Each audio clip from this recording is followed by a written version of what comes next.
Ошто Келечек базарынын 320 соодагерине жаңы базардан бекер орундар берилди. Ош шаарында жаңы курулган Жибек жолу базарынан Келечек базарынын 320 соодагерине бекер орундуктар берилди. Бул тууралуу кала мэриясы бүгүн кабарлады. Маалымдагандай, ал соодагерлер базарга көчүп келишүүдө, калгандары кезеги менен тизмеге ылайык такталып берилүүдө. Салык кызматында каттоосу бар 382 ижарачынын тизмеси аныкталган. Аталган жаңы базар Осмонов көчөсүндө курулган. Кебетең жаккан жок. Бишкекте жүргүнчүгө копол мамиле кылган таксист аныкталды. Бул тууралуу Ленин райондук милициясы билдирди. Маалыматка ылайык, милицияга жаран арыз менен каралган. Анда такси айдоочусу анын дарегине карата сөгүнүүсүздөрдүн айткандыгына байланыштуу чара көрүүнү суранган. Бул факты Ленин рипке каттоого алынган. Милиция бөлүмүнө 39 жаштагы жаран жеткирилип, ага майда бейбаштык боюнча административдик протокол түзүлдү. Биримдикте жашап, бири-бирибизге урмат-сый менен мамиле кылалы. Коомдук тартипти жана адип ахлактык нормаларды сактоо ар бирибиздин милдетибиз деп эскертти милиция. Орусияда тили билбеген мигранттарды тейлөө тармагында жумушка албоо сунушталды.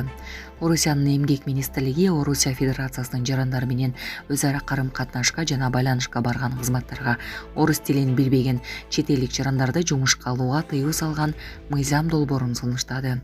Бул тууралуу ТАСС маалымат агенттиги аталган министрликтин басма сөз кызматына таянуу менен жазды.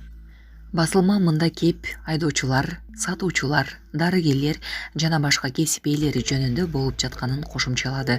Агенттик белгилегендей, орус тили экзаменинен кийин жумушка алуу талабы визалык тартип менен келген Кытайдын, Индиянын, Туркиянын жана башка өлкөлөрдүн жарандарына тиешелүү болорун тактады. Орусияга келген мигранттардын көпчүлүгүн түзгөн Борбор Азия мамлекеттердин көбү менен визасыз режим иштейт. Ошол эле маалда сонун жаңылык, сиз билген жана иченген Умбем клиникасы эми сизге дагы да болсо жакыныраак болду. Анткени бизде жаңы филиал ачылды. Андыктан келип, өзүңүздүн жана жакындарыңыздын ден соолугуна кам көрүшүңүздү сунуштайбыз. Биздин жогорку даражадагы дарыгерлер төмөндөгү адистиктер боюнча кабыл алат: стоматология, гинекология, терапия, лор, хирургия, педиатрия, урология, УЗИ жана башка адистиктер. Лабораториялык анализдин 5000ден ашуун түрү алынат. Жогорку даражадагы стерилизациялоо. Биздин дарек ВДНХ метросу, Кондратюка көчөсү 2. Телефон номерибиз 8925 103 22 55. Кабыл алууга алдын ала жазылып келүүңүздөрдү суранабыз. Умбем клиникасы. Сиздин ден соолугуңуз, биздин камкордук. Жумушка кирүү үчүн патент баштаган бир нече документтерди, анын ичинде орус тилинен экзамен тапшыргандыгы жөнүндө сертификатты алат. Июль айынын аягында Мамдума мигранттарды тил экзаменинен бошоткон мыйзам кабыл алган. Документти спикер Вячеслав Володин сынга алып, айдоочу, сатуучу сыяктуу кесип ээлери сөзсүз орус тилин билиши керектигин белгилеген. Аз күн мурун Санкт-Петербург облустук бийлиги мигранттарга такси жана жеткирүү кызматтарында иштөөгө тыюу салган токтом кабыл алган. Чечим күчүнө кире электеле бул тажрыйбаны бүткүл Орусияга киргизүү сунуштагандар чыккан.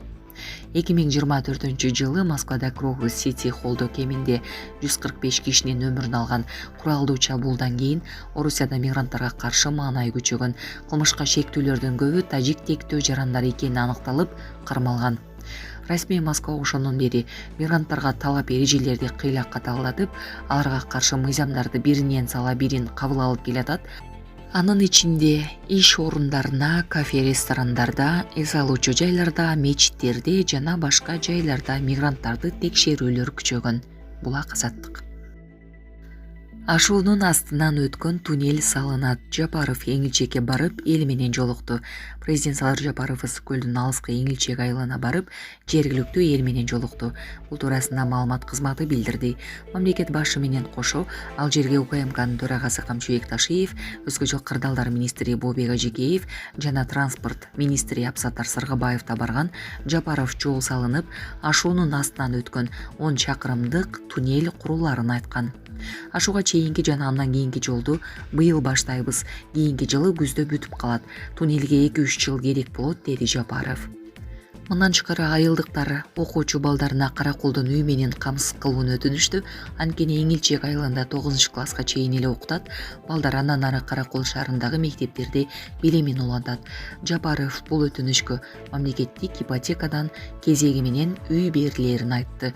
Учурда ал жерде 35 түтүн жашайт. Эл негизинен мал чарбачылыгы менен алектенет. Эңилчектин тарыхы 1989-жылы курулган. Эңилчек шаары Кыргызстан менен Кытайдын чек арасында деңиз деңгээлинен 2500 метр бийиктикте жайгашкан. Вольфрам, калай, молибден сыяктуу пайдалуу кендерге бай аймакка кеткен жол 1980-жылы түптөлө баштаган. Эстердин убагында кенди казып алып, кайра иштетүү үчүн атайын шаарча куруу чечими чыгарылган. Шаарча 1989-жылы салынып бүткөндө ага 20 000 адамды отурукташтыруу пландалган. Сары Жаз тоо кен комбинатынын кызматкерлерине жашаганга шарт түзүп берүү үчүн көп кабат үйлөр, мектептер, ооруканалар жана спорттук аянтчалар курулган. Керек болсо аэропорту да болгон. Курулуш иштери бүткөндөн кийин Эстердин булуң бурчугундагы жаштар агылып келе баштаган. Советтер Союзу урагынан кийин шаарда жашоо кыйындай баштаган. Жумушсуздук өкүм сүргөндүктөн эл кайра көчө баштаган. Булак Спутник кечи.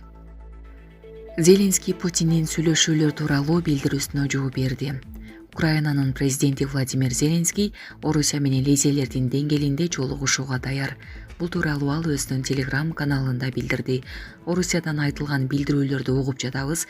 Эгерде бул чынында эле узак мөөнөттүү тынчтыкты орнотууга болгон ишара болсо, анда Украина лидерлер деңгээлинде жолугушууга каалаган убакта даяр деп жазды ал Telegram каналында.